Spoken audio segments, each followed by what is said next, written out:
RCN. Le son de la différence.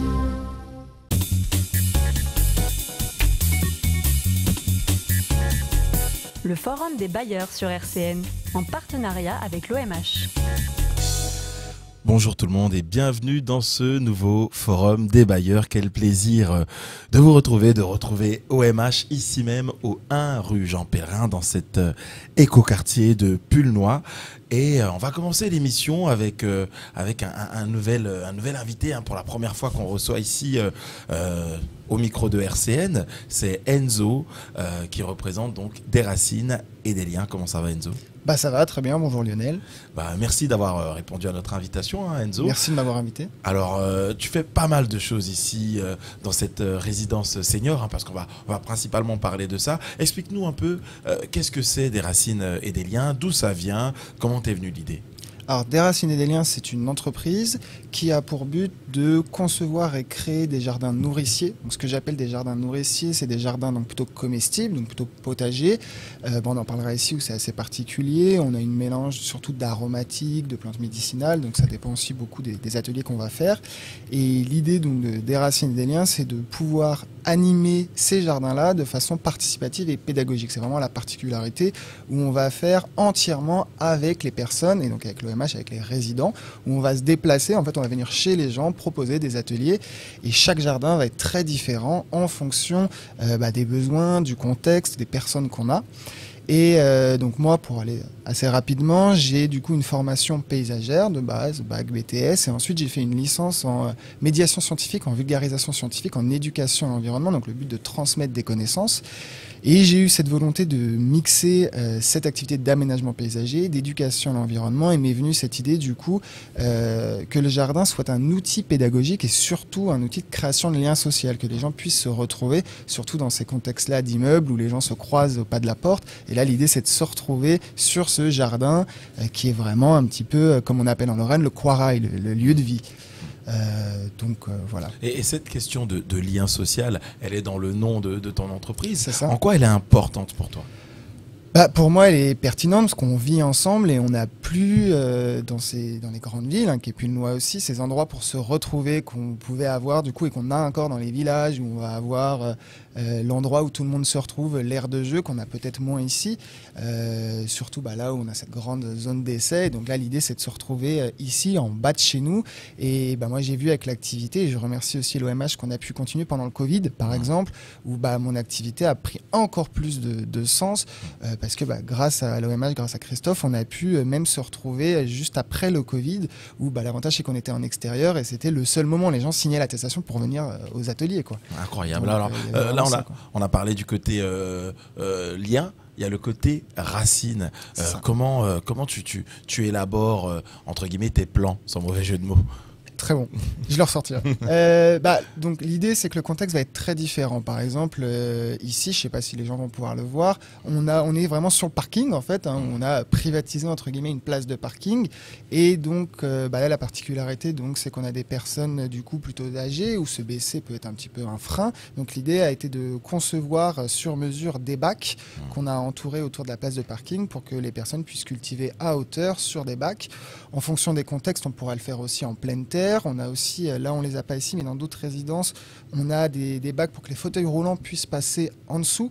Donc l'idée, c'est vraiment de s'adapter à chaque fois au site et au contexte. Donc ça, c'est maintenant un protocole qu'on a trouvé. C'est qu'à chaque fois, avant de faire quoi que ce soit, on fait une première réunion avec les personnes et connaître leurs besoins. Notre but, c'est pas d'imposer aux personnes de cultiver ça, de faire comme ça, c'est que ça soit pour eux et que ça leur plaise, quoi. Donc vraiment en fonction des raisons, c'est toujours très différent et c'est pour ça qu'on a à chaque fois une concertation en amont avec les personnes qui vivent sur place, que c'est pour eux, c'est pas pour nous qu'on le fait. Et ici à Pulnoy, quels ont été les choix, sur quoi les résidents se sont orientés en termes de plantes ? Et alors du coup là, il y avait quand même ce but d'avoir aussi des plantes horticoles, ce qui par exemple, moi pour dire, c'est pas ce que j'ai envie de faire de base, mais le but c'est que ça leur plaise à eux. Donc moi à chaque fois j'essaye d'apporter un petit peu ma touche en disant ok, horticole, on va essayer que ça soit un petit peu comestible, que ça soit aussi bon pour la biodiversité.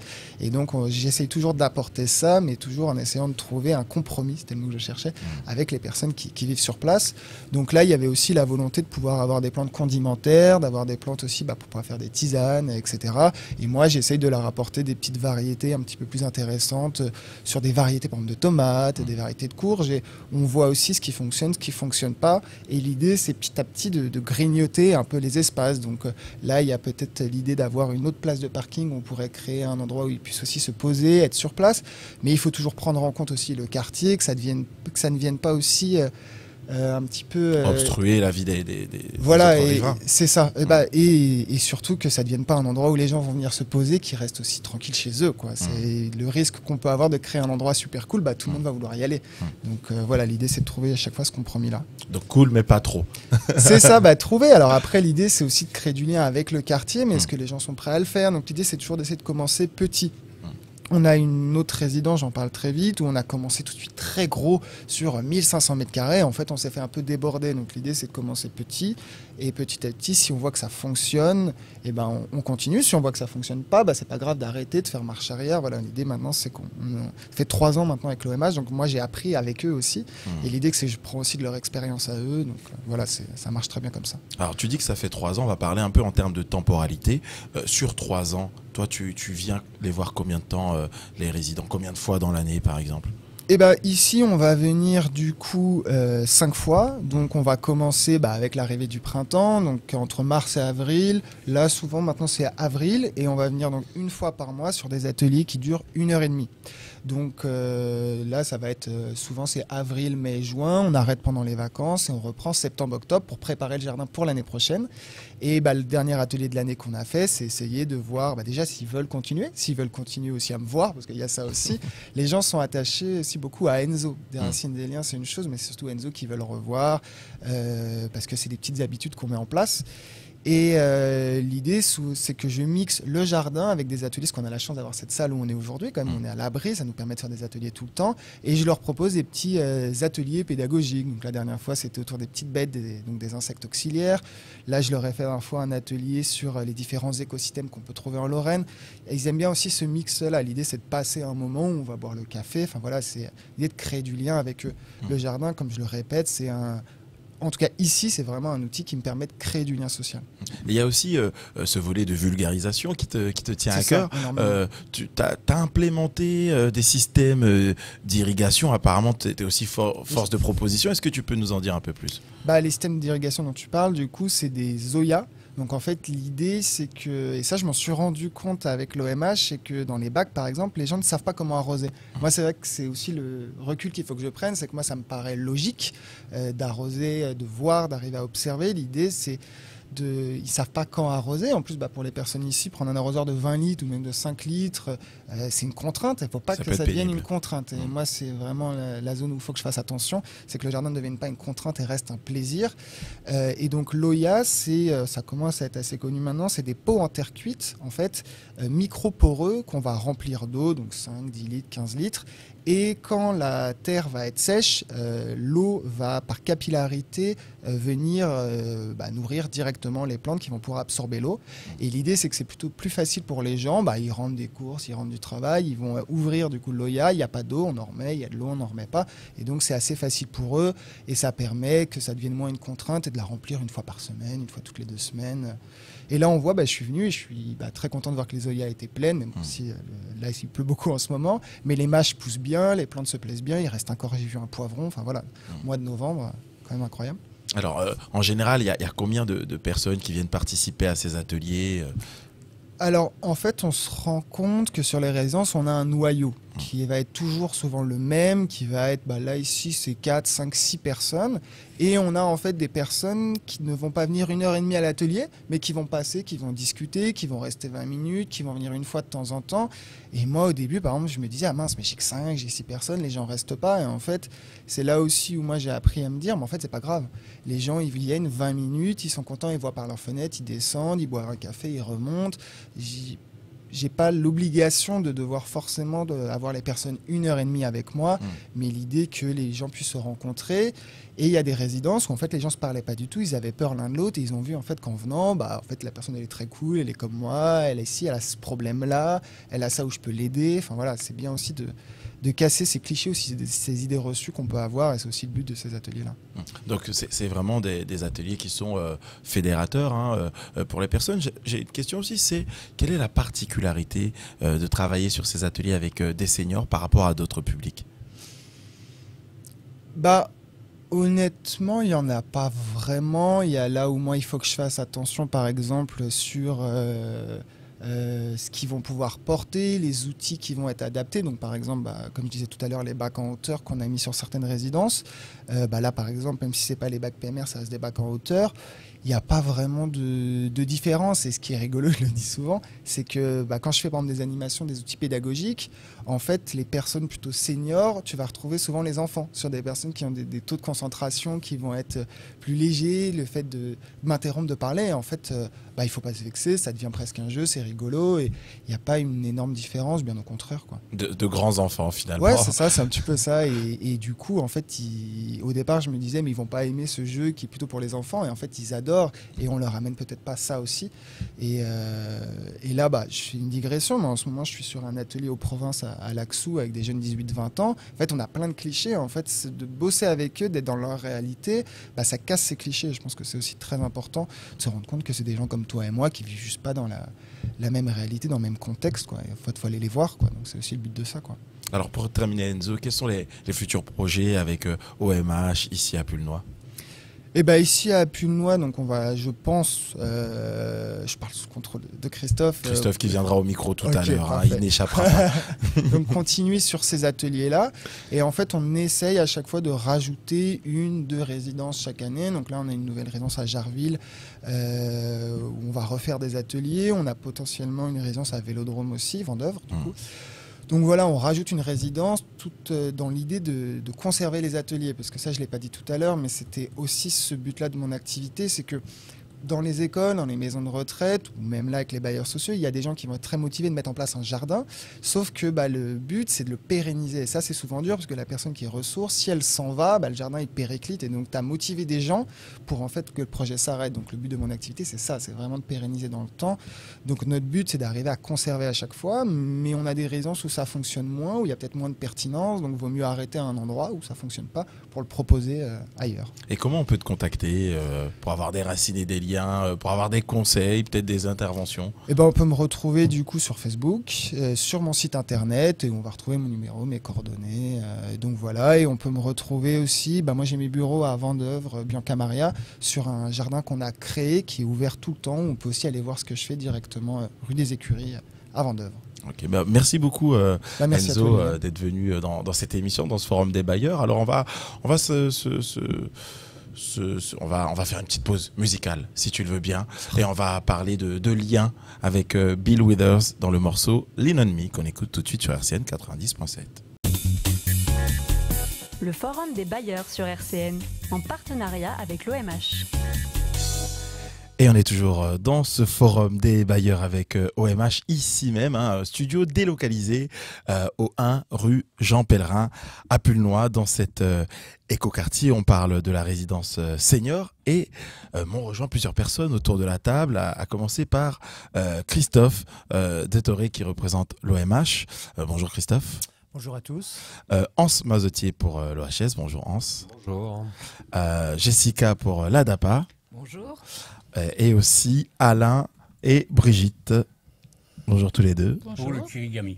Pour le kirigami, Alain, on va y revenir. Il faut garder. Alors, Christophe, en quoi cette résidence est importante pour OMH ?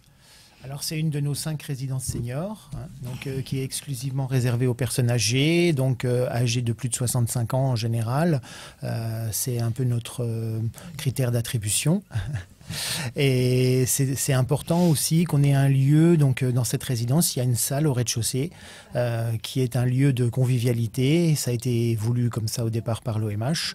Et grâce à une convention qu'on a avec OHS, ce lieu-là est utilisé toutes les semaines pour faire des animations C'est des animations qui ont lieu tous les jeudis de 14h à 16h et ça permet justement aux personnes qui habitent dans l'immeuble, mais aussi aux personnes voisins, parce que Alain, par exemple, est un voisin, un petit peu éloigné, mais c'est un voisin, et qui permet à ces personnes de se rencontrer justement par le biais des animations organisées par l'OHS et de faire différentes activités. Alors, on vous détaillera peut-être plus tout à l'heure les différentes activités, mais c'est vraiment l'idée de créer du lien social au sein de cette résidence et au sein du quartier. Alors c'est un véritable lieu de vie, lieu de rencontre. Tout à l'heure en début d'émission, on a eu Enzo des racines et des liens. Vous y tenez à ça, vraiment cette notion de lien social. Oui, c'est ça, c'est la volonté de l'OMH. Moi, je fais partie du pôle des solidarités. C'est un pôle qui a été créé il y a 2 ans au sein de l'OMH qui n'existait pas auparavant. Et vraiment, le pôle des solidarités, son but, c'est de créer du lien social, d'avoir une vraie politique senior. On a une qualification Quali HLM, c'est un label qu'on a obtenu. Et là, on vise la mention accompagnement au vieillissement et qui nous demande justement de faire des animations et de voir une vraie politique orientée pour les seniors, pour qu'ils se sentent le mieux possible dans les immeubles, y compris dans cette résidence. Alors vous avez mentionné la convention avec OHS, là je vais me tourner vers Hans. En quoi consiste cette convention et puis quelle est la place de l'OHS? Alors l'OHS, c'est l'OHS de Lorraine. Donc c'est une association loi 1901 qui est aujourd'hui centenaire et on s'est rendu compte en fait dans l'accompagnement du vieillissement que chacun était un peu dans son couloir de nage. En quelque sorte, les bailleurs sociaux offrent un certain nombre de logements pour le rendre accessible, mais ne sont pas forcément spécialistes de l'accompagnement du vieillissement.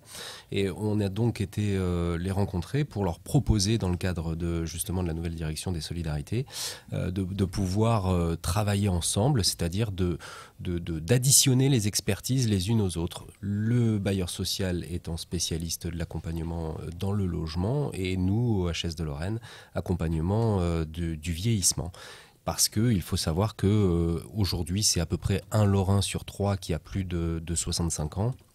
D'ici, on va dire une dizaine d'années, ce sera beaucoup plus et forcément, il va falloir accompagner toute cette population, tous ces locataires qui ont des besoins, besoin de liens sociaux, besoin de services. Et pour ça, on fait appel à des partenaires et notamment à notre partenaire principal sur l'accompagnement au domicile qui est ADAPA. Alors, vous parlez des besoins. Est-ce qu'ici, à Pulnoy, il y a des besoins qui sont spécifiques au territoire ou aux personnes que vous rencontrez ici même? Alors, les besoins sont le plus souvent des besoins de liens sociaux pour lutter contre l'isolement. C'est vrai que c'est compliqué quand on avance en âge et qu'on se retrouve seul dans son appartement, dans sa maison et qu'on n'a pas forcément les enfants qui sont en proximité. Ou des amis, des voisins, enfin bref. Donc du lien social et de l'accompagnement aussi dans la perte d'autonomie. Alors on n'y est pas encore, quand on est locataire dans un appartement, évidemment on a son autonomie, mais les années passant, on se rend compte que il y a des petits besoins qui apparaissent, que ce soit sur de l'accompagnement dans la vie quotidienne, de tous les gestes de la vie quotidienne. Ça peut être de l'aide au ménage, à la toilette, au repas, de la livraison de courses, etc., des petits travaux d'aménagement intérieur. Et là, pour le coup, on cherche à travers l'accord cadre, mais aussi à travers d'autres faisceaux, comme une application numérique, OHS Solutions. On cherche en fait à répondre à ces besoins en proximité en mobilisant les acteurs locaux, d'où ADAPA, d'où d'autres services. Et c'est une parfaite transition. Jessica, avec ADAPA, quelles sont les activités que vous proposez ici et à quelle fréquence? Du coup, moi, j'interviens 1 fois par semaine, tous les jeudis, de 14h à 16h. Et je leur propose plein d'activités différentes. On fait beaucoup d'ateliers de prévention. On a fait sur la nutrition, on a fait de la gym douce. On fait aussi des sorties extérieures, culturelles, l'aquarium, le musée. On va jouer à la pétanque. Et on fait des activités culinaires et des jeux de société. On fait les anniversaires et les fêtes. Les fêtes, on fait des crêpes à la Chandeleur, il y a des gâteaux d'Halloween, on fait essentiellement beaucoup de choses comme ça. Alors, Ouais. C'est justement pour ça que c'est intéressant, parce qu'on passe en fait par des activités qui sont artistiques, culturelles, sportives, etc. Mais il faut dire, parce qu'elle est humble, que Jessica est une spécialiste de l'accompagnement à domicile et qu'elle repère aussi la fragilité, la perte d'autonomie progressive. Et c'est ça qui permet derrière de déclencher tout en douceur, franchement sans être intrusif dans la vie des gens, qui permet de déclencher l'accompagnement dans les gestes de la vie quotidienne. J'ai entendu Claudine sourire tout à l'heure quand on parlait des anniversaires. C'est quelque chose aussi d'important d'ancrer ces moments festifs au sein de la résidence. C'est important, ils ont un lien social entre eux qui s'est créé, il y a une relation d'amitié avec moi aussi, et du coup, on se réunit, on passe des moments agréables ensemble, et comme le disait Monsieur Mazotier, ça nous permet de voir en même temps les difficultés. On a eu le cas une fois où il y a une situation où il y a eu beaucoup de problèmes de santé, et on a pu travailler ensemble pour essayer de trouver des solutions pour que tout ça aille dans le bon sens pour la personne. Donc il y a une forme de solidarité finalement qui se crée autour de ces ateliers, vu que c'est hebdomadaire. Complètement. Et aussi cette solidarité, tout à l'heure Christophe le mentionnait, elle vient de la résidence mais aussi de l'extérieur, c'est-à-dire des voisins. Et là je me tourne vers Alain qui a des talents, qui a un talent particulier. Alors pour rien vous cacher, en début d'émission, il m'a montré sur son téléphone quelques photos et j'avoue que j'étais jaloux. Donc je vais essayer de libérer du temps les jeudis moi pour participer. Alors Alain, est-ce que vous pouvez nous dire quelles sont vos activités, enfin l'activité que vous proposez? C'est très fort, c'est le kirigami. C'est donc japonais comme l'origami. L'origami, c'est du pliage, et la kirigami, c'est du découpage et remontage. C'est-à-dire qu'on peut faire Notre-Dame en 3D. On peut faire beaucoup de sujets avec Brigitte, parce que d'ailleurs c'est Brigitte qui prend ma place. Moi j'ai fini, ça y est, j'ai fait mon petit rôle là. Brigitte travaille très très bien, elle travaille aussi bien que moi, voire même mieux. Alors donc c'est elle qui reprend un peu ma place, quoi. Et puis c'est très convivial, on est dans une salle tranquille, c'est super. Alors vous m'avez parlé de 3P, vous êtes motivé par 3P, c'est quoi ces 3P? Alors la précision, la patience et la passion. Je dis tout le temps, ce sont les 3P. Précision, parce que c'est vrai qu'il faut quand même être précis. Il faut pas. On travaille du cutter, et c'est très fin. Vous avez vu déjà c'est très beau. C'est très très fin et c'est énormément de précision. La passion et puis de la patience, parce que ça arrive des fois que le cutter dérape. On a presque fini. On attrape la carte, on la déchire. Claudine, ça lui est arrivé apparemment. Oui. Elle nous racontera cette anecdote tout à l'heure. Alors comment a été accueillie votre activité, sachant que vous n'êtes pas dans cette résidence-là précisément? Comment vous êtes venu à eux et puis comment ils vous ont accueilli? C'est-à-dire que c'est OH qui sont OMH. Oui, c'est ça, c'est par le biais. Oui, c'est Stéphane. Qui me connaît, qui connaît mon frère. Vous voyez, c'est presque un truc en même temps de connaissance de la famille et tout ça. Et puis quand il a vu ce que je faisais, il en a parlé à Monsieur Détoré, qui m'ont demandé à leur tour de venir faire une petite initiation. Puis c'est sûr que c'est pas évident, parce que c'est pas tout le monde qui peut. Moi, je vois des gens, là, je sais qu'ils pourront pas faire ça. Ils le font quand même à petite échelle, et puis autrement on peut essayer de travailler aussi les produits, les faire en plus grand, c'est plus facile. Et donc tout de suite vous avez été bien accueillis, ils vous ont dit allez, nous on veut participer à cet atelier, on veut apprendre. Mais d'ailleurs je connaissais déjà des gens qui habitaient ici, parce que moi je suis quelqu'un, je ne peux pas voir quelqu'un passer sans lui dire bonjour. Ça je ne peux pas. Et même maintenant je les vois dans la rue, tout ça, je traverse, je vais les voir. J'avais mon petit chien qui me suivait partout. Je suis malheureux parce que je l'ai fait piquer. Et elle m'aidait beaucoup. Donc vous veniez avec ce chien ici partout, même pour les ateliers? Partout. Je ne pouvais pas, on m'invitait, si je disais je viens avec mon chien, comme disait non, les chiens ne sont pas admis, je disais je ne viens pas. Je n'allais pas faire mes courses exprès pour rester avec mon chien. C'était ma... Ouais. Et donc, autour de cette activité, est-ce qu'il y a eu tout de suite un engouement? Est-ce qu'il y a beaucoup de gens qui se sont dit, bah, on va essayer le kirigami parce que c'est pas forcément une activité qui est connue? Mais c'est pas connu, et c'est justement ce que j'essaye moi de faire. Et c'est pour ça que je suis venu ici, et puis ces dames connaissent maintenant le kirigami.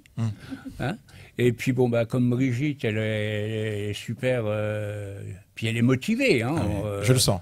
D'ailleurs, elle vient me voir de temps en temps, elle me montre ce qu'elle a fait, c'est super. Alors Brigitte, vous allez nous raconter alors comment cette passation de pouvoir s'est faite. Est-ce que c'était un coup d'État? Est-ce que vous avez dit à Alain, bon, écoute Alain, t'es gentil, mais maintenant c'est moi qui vais reprendre la main et... Non, ça s'est pas fait comme ça. Ça s'est fait que comme il a perdu son chien, il était très, très malheureux et puis il le faisait plus. Donc moi j'ai dit je vais reprendre le flambeau. Et comment ça se passe alors? Ah ben moi j'adore. Bon, il n'y en a pas beaucoup qui aiment, il faut avouer quand même. Hein. Ils n'ont pas trop la patience. Donc je suis la seule à le faire quand même, j'avoue. Mais tous les mardis, j'ai repris. On faisait la séance le mardi de 2h à 4h. Tous les mardis, je suis là à 2h. Et puis ils viennent, ils font autre chose. Il y en a qui font de la peinture avec numéro. Enfin, on fait autre chose. Mais c'est un moment convivial, comme ça on se retrouve. Et puis moi, je fais mon kirigami, ils font autre chose. Mais on est tous là ensemble. Et puis voilà. J'entends certains qui disent ouais, mais moi j'y arrive pas. Donc, oui. Envie, mais ils n'y arrivent pas. Ah oui, il y en a, ils n'y arrivent pas. Moi, j'aime pas la Alors Claudine, on va lui donner le micro. Je vais parler, mais pas trop fort. Voilà. Moi, je n'aime pas tout ce qui est minutieux, donc j'ai essayé quand même. Bon voilà, je trouve que c'est joli, mais voilà, sans plus quoi. Mais j'ai quand même essayé. Donc c'est plutôt bien pour regarder. Oui, voilà, regarder. Je me suis coupée quand même la deuxième fois. Ah oui, on veut savoir. Alors, qu'est-ce qui s'est passé ce jour? En fait, c'est très précis et j'osais pas appuyer parce qu'on a un bistouri, un scalpel, et une petite mousse pour pas abîmer la table. Et moi, comme je suis un peu brute, je pensais qu'il fallait pas trop appuyer, mais en fait, j'appuyais pas assez. Et au moment qu'il m'a dit d'appuyer, je me suis coupée. Mais bon. Rien de grave. J'ai quand même réussi. Non, j'ai quand même réussi à faire un chat, mais c'est tout. Je veux pas continuer parce que c'est pas quelque chose qui m'attire. En tout cas, il y a d'autres activités qui vous attirent. Oui, les jeux. Moi, j'aime bien la peinture aussi, mais ici, ils n'en font pas. Mais j'en fais un petit peu. Ça fait longtemps que j'en ai pas fait. J'aime bien la couture aussi, mais voilà. Après, c'est des choses, le kirigami, je viens quand elle y va ou qu'il y a d'autres personnes, mais je préfère faire autre chose. Alors, on a eu en début d'émission Enzo, des Racines et des Liens, qui nous disait ce qui est agréable, c'est qu'il y a plusieurs personnes qui passent, qui se rencontrent, qui échangent autour de ces plantes, qui se posent des questions. Et il nous disait, c'est pas grave si les gens ne restent pas 2 heures, mais le fait qu'ils viennent, qu'ils se croisent, qui parlent, ça c'est sympa. Voilà, comment vous le vivez ça, ce lien, cet échange? Est-ce que c'est quelque chose de nouveau pour vous? Est-ce que vous vous y attendiez en venant ici ou c'est quelque chose qui vous a surpris? C'est pas que je m'y attendais, je trouve que c'est bien aussi parce que on découvre des autres légumes qu'on connaît pas, des autres épices, et en fait, quand on se rend compte autour, on peut aussi dialoguer ou dire tiens, moi je ferais comme ci ou bien je ferais comme ça. Non, je trouve que c'est intéressant. Et en plus, on peut se servir de petits épices et tout ça, c'est tout prêt, on n'a pas besoin d'en acheter. Et bien comment ça se passe pour le partage alors? Parce qu'à un moment, quand il faut récolter... On ne perd pas trop. On se sert et puis voilà. Alors Jessica, justement pour fédérer, pour gérer les différentes activités, est-ce qu'il y a, je pense qu'il y a forcément des affinités entre certaines personnes. Comment la gestion elle se déroule? Généralement, c'est les mêmes personnes qui viennent. Et du coup, on s'organise entre nous. Je fais des propositions, je leur demande eux de m'en faire aussi. On parle manuel, mais les 3/4 ne veulent pas faire manuel, donc on n'en fait pas. À part la cuisine, mais après, c'est une organisation qu'on fait en fonction des goûts de plusieurs. Et puis à l'unanimité, on va choisir telle activité pour ce jeudi. On fait un planning pour le mois. Et voilà. La philosophie, l'esprit de cette salle, c'est de se sentir un peu comme chez soi. Christophe, est-ce que vous avez l'impression que les personnes qui viennent se sentent vraiment chez elles ici? Moi, j'ai l'impression que le pari est gagné, en fait, parce que j'ai l'impression qu'on a réussi à créer du lien social, on a mis tout en œuvre pour que ça se passe le mieux possible, mais pour autant, ça ne veut pas dire que ça va marcher. Et là, quand je vois un petit peu tout le monde qui s'exprime autour de la table, je me dis, voilà, le pari est gagné. Il y a plusieurs activités, tout le monde y trouve son compte et c'est ce qu'on souhaitait au final, c'est que les gens communiquent un petit peu entre eux. On a dit tout à l'heure qu'il y avait même des logements chez qui les gens laissaient les portes ouvertes pour communiquer directement. Donc ça, c'est assez extraordinaire. Enfin voilà, moi ça fait des années que je travaille dans ce métier-là. On voit pas ça partout, je veux dire. Donc c'est vraiment marquant. Enfin, ça veut vraiment dire ce que ça veut dire. Il n'y a pas assez de gens comme ça qui... c'est la première fois d'ailleurs que je vois quelque chose comme ça dans vos HLM. Généralement, ce sont des gens qui sont plus ou moins avec de l'argent et tout ça. Bon, ben là ces gens-là, on est bloqués, disons qu'on n'a pas l'argent, on n'a pas tout ça. Et eux, sans argent, ils arrivent à nous faire venir, à nous occuper. Et c'est très très fort. C'est un lien qui est très fort entre nous. C'est précieux. Ah oui. Moi maintenant, quand je venais, je disais, je vais voir mes petites dames. C'était mes petites dames. Et puis j'étais très heureux de venir. Ah, c'est vrai qu'il y a beaucoup de dames, mais il y a aussi un monsieur qui est là. Attention. Oui. C'est aussi votre petit monsieur. Oui, c'est mon petit monsieur. Comment il s'appelle? Dominique. Allez, Dominique qui viendra peut-être au micro. Il me dit non, surtout pas. Je vais donner la parole à Hans. Ouais, je voulais juste revenir sur quelque chose, c'est que dans la conception de cette résidence, il y a eu aussi tout un travail qui a été fait avec les ergothérapeutes de l'OHS pour adapter les logements, parce que c'est hyper important d'avoir cette expertise-là qui est cumulée à la construction, donc aux bâtisseurs, aux constructeurs, pour vraiment avoir des logements hyper adaptés en fonction du degré d'autonomie des personnes.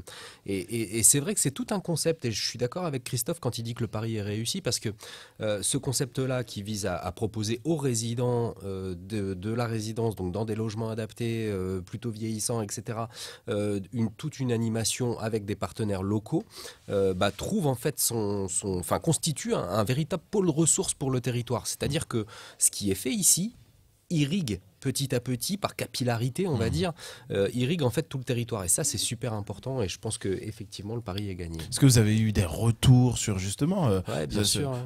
Et qu'est-ce que ça dit? C'est-à-dire qu'on a une coordination de l'intervention des professionnels pour assurer en fait le maintien à domicile. Parce que en France, on a un vrai problème. C'est, je le disais tout à l'heure, la population qui vieillit. On n'aura jamais suffisamment de place en EHPAD pour tout le monde. Et puis l'EHPAD n'est pas indiqué pour tout le monde. Et tout le monde n'a pas envie d'aller en EHPAD. Et il faut accompagner toutes les étapes de la vie.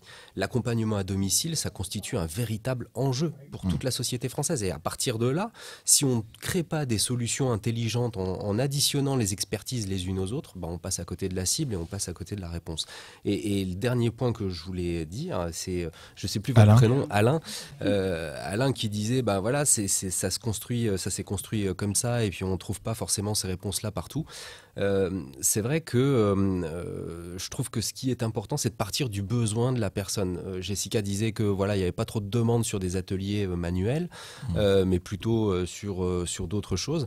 Voilà, c'est Nelson Mandela qui disait: ce qui est fait pour moi sans moi est fait contre moi. À partir du moment où on comprend ça, on se dit que on écoute les besoins des personnes et on construit la réponse autour de ces besoins exprimés et pas l'inverse. Or, on a toujours tendance à penser à la place des gens. Il n'y a pas que l'écoute, il y a des fois, je crois, que vous devinez.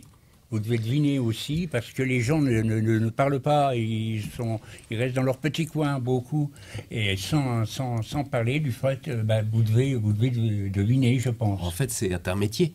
Voilà. Tout simplement. C'est pas tout le monde qui peut faire ça.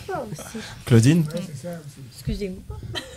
J'ai dit, il y a des gens qui n'osent pas, qui ont peur de venir ou qui sont réservés, tout simplement. Et vous, est-ce que vous en parlez autour de vous si vous allez faire vos courses, vous croisez, je sais pas, est-ce que vous essayez aussi de... Des fois, oui, des personnes que je rencontre qui descendent, je leur dis des fois, vous venez pas, non. Pourtant, ils sont venus quand vous aviez fait dehors. Il y en a beaucoup qui sont venus là. En tout cas, l'essayer, c'est l'adopter. Ici, oui, après, c'est difficile. Il y en a qui ne sont pas trop abordables, donc on évite.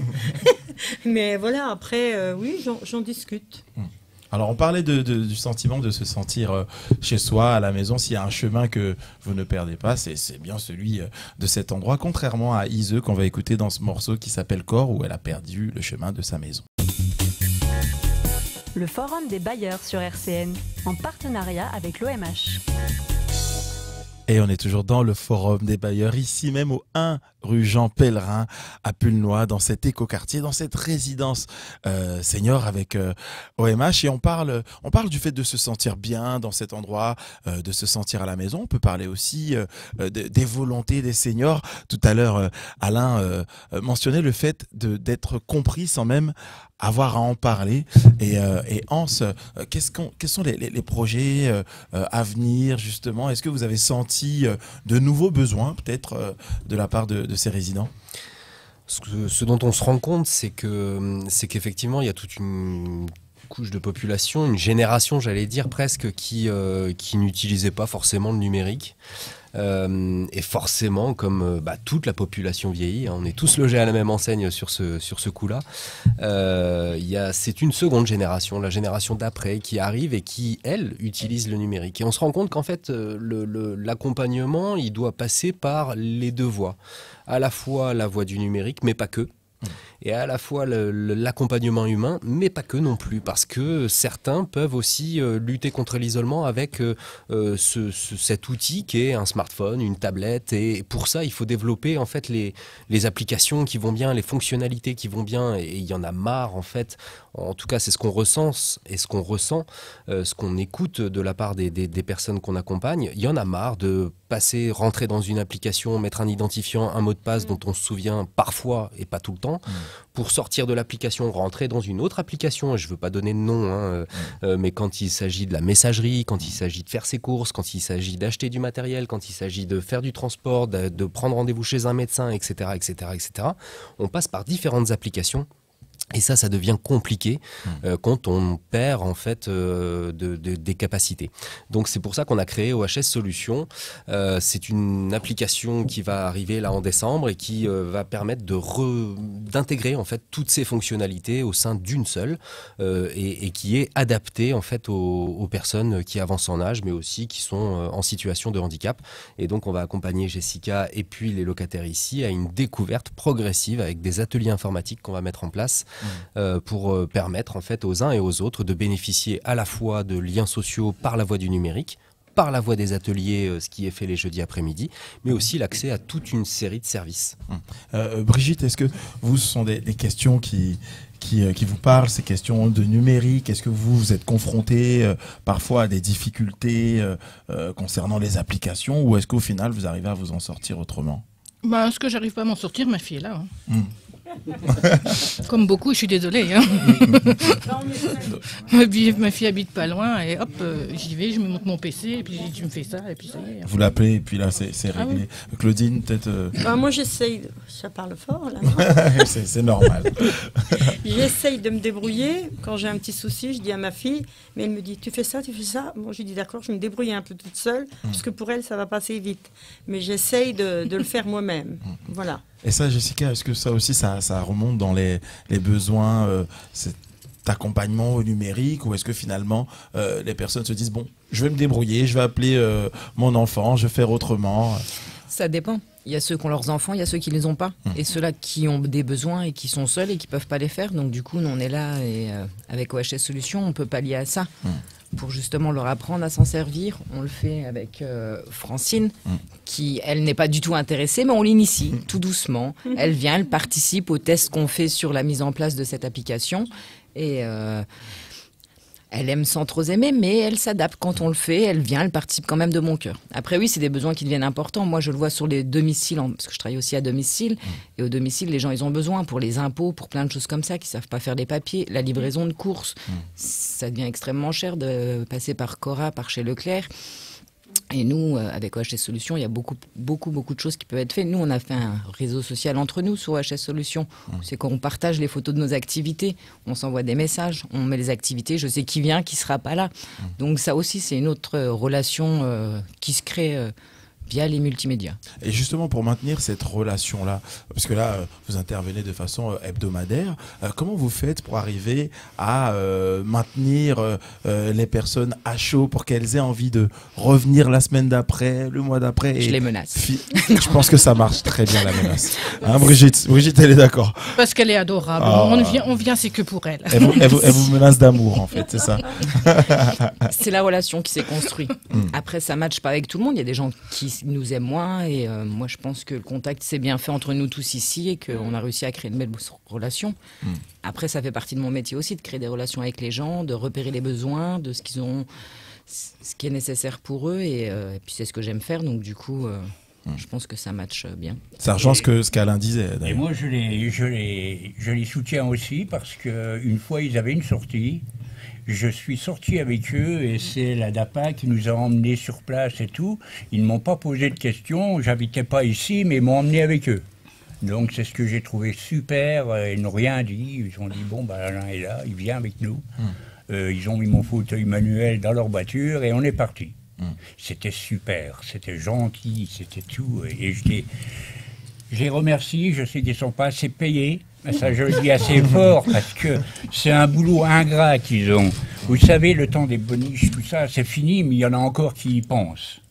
Et ça, c'est pas vrai. Ce ne sont pas nos boniches, c'est un petit peu notre avenir aussi. C'est grâce à eux qu'on arrive à avancer. Donc, je les remercie et puis je tire mon chapeau. Ouais, écoute, je pense que c'est très beau, hein, Alain, ce message. Alain, tu viens de mentionner un très bon souvenir. On va parler des souvenirs, mais d'abord, Hans. Ouais, je voulais juste ressouligner encore un autre sujet qui est un enjeu à part entière. C'est ce que disait Brigitte en parlant de sa fille. C'est la place des aidants. Les aidants, c'est aussi un enjeu. 9,3 millions d'aidants en France, je crois, à peu près 700 000 qui ont moins de 18 ans. 700 000 très jeunes mineurs qui sont aidants, donc qui aident leurs parents, leurs grands-parents, etc. L'accompagnement des aidants, voilà, ça va constituer là aussi dans les années à venir, ça le constitue déjà, mais dans les années à venir aussi un enjeu. Et c'est vrai qu'à travers OHS Solutions, ça permet parfois de refaire le lien avec le FIS qui est à Toulouse ou à Perpignan. Ça permet de s'appuyer sur eux quand il y a un besoin en informatique ou sur d'autres choses. Et là-dessus, voilà, il faut qu'on trouve et qu'on continue à construire des réponses parce que c'est vrai que si on arrive à le faire ici sur les résidences vertes à Pulnoy en lien avec notre partenaire OMH, la vocation est aussi de le démultiplier sur les autres résidences parce que c'est l'ensemble de la population qui vieillit. Donc là, c'est un axe de réflexion qui est actuel pour vous. Qui est actuel et qui est en cours de développement parce que Christophe l'a pas dit, mais on est en train de réfléchir à développer la même réponse sur d'autres résidences sur la métropole du Grand Nancy. Donc c'est exporter ce qui fonctionne déjà et expérimenter ici même. On va parler un peu de vos souvenirs. Est-ce qu'il y a des moments qui vous ont marqué depuis que vous venez dans ce lieu, un moment inoubliable, genre, déjà il y a des fous rires, donc on est entre nous, hein. Vous pouvez nous raconter alors qui commence. On est entre nous avec nos auditeurs. RCN, c'est une famille d'abord. Alors on va commencer par Brigitte parce que je sens qu'il y a du croustillant. Non. En fait, alors, Brigitte, elle est dans tous les mauvais coups. Ah d'accord, donc c'est Brigitte un peu qui l'instigatrice. Claudine, alors un souvenir, un moment qui vous a marqué ici. Quand on a fait dessiner c'est gagné, au lieu de dessiner une poule, on s'est retrouvé avec presque un cheval ou des choses comme ça. Mais c'était trop drôle, quoi, parce que on dessinait, on s'en fichait si on se moquait de nous. Le but c'était de faire un truc ensemble et c'était sympa. Ça me rassure parce qu'en début d'émission, il y avait Brigitte qui se moquait de mes dessins. Donc ça, d'un coup, je me sens moins seul. Je viendrai la prochaine fois dessiner des poules avec vous. Jessica, est-ce qu'il y a un moment qui vous a marqué, ou un ou deux moments peut-être Nos sorties. Nos sorties, elles se passent dans des fous rires. Jardin botanique, par exemple. Dans la caisse. Dans la caisse, j'ai poussé Qu'est-ce qui s'est passé toujours. Encore Brigitte, toujours. Marché de Noël, Jésus s'est retrouvé dans la crèche du marché de Noël. Il y avait le truc, mais il n'y avait pas le petit Jésus. Je me suis mis dedans. Après, beaucoup de fou rire, beaucoup de bons moments. Pour ma part, il y en a plein, quoi. Ouais. Alain, un moment marquant ici. C'est surtout celui-là. Ouais. Ou alors aussi celui qui est... J'en parle beaucoup de Brigitte parce que je l'adore aussi. J'adore tout le monde. Hein. Mais surtout Brigitte, on l'a bien compris. C'est parce que j'ai repris le flambeau. C'est parce que Brigitte, ce qu'il y a eu, c'est qu'au départ, elle tremble un peu. Hein. Elle est comme ça. Et puis quand elle a vu ce que je faisais, elle m'a dit, j'y arriverai pas. Moi-même, je me disais, cette dame n'y arrivera pas. Et c'est elle qui travaille super bien, c'est elle qui a repris ma place. Finalement, c'est la meilleure, quoi. Bah, là-dessus, oui. Ah. À part ça, je ne sais pas. Hein. Oui. J'ai pas été avec toutes les dames d'ici, hein, quand même. Ah non, Alain, qu'est-ce que c'est que ces phrases? Bah, je suis pas seul. Il est grivois, notre Alain. Brigitte, alors bon, j'ai bien compris hein, que vous polarisez un peu toute l'attention dans les moments de fou rire. Mais est-ce qu'il y a vous, un moment qui vous a marqué? Sauf que s'il y a une bêtise à faire, je suis la première à le faire, c'est tout. Mais il n'y a pas que moi. Hein. Claudine aussi, elle le fait aussi. Hein. Elle dit toujours je la devance, mais elle est prête à le faire. Moi, je veux savoir, alors, est-ce qu'on a du croustillant? Qu'est-ce qu'elle a fait récemment, par exemple? Quelque chose qui vous a marqué? Claudine, non, justement, elle ne les fait pas, elle attend que je les fasse. D'accord. Okay, donc, elle pousse un peu derrière. Et puis, et donc, il y a un esprit, en fait, finalement, de famille qui se crée autour de ces moments. Donc, j'entends les sorties, les fous rires, Alain. Oui, mais c'était super. Je sais pas, c'est tellement prenant qu'on est appelé à revenir. Moi, je sais que ces dames me disent tout le temps, reviens le mardi, viens nous voir, tu seras avec nous, tout ça. Ils regardent pas. Je viens d'ailleurs, je viens pas de leur la résidence. Oui, mais ces dames me disent tout le temps, viens.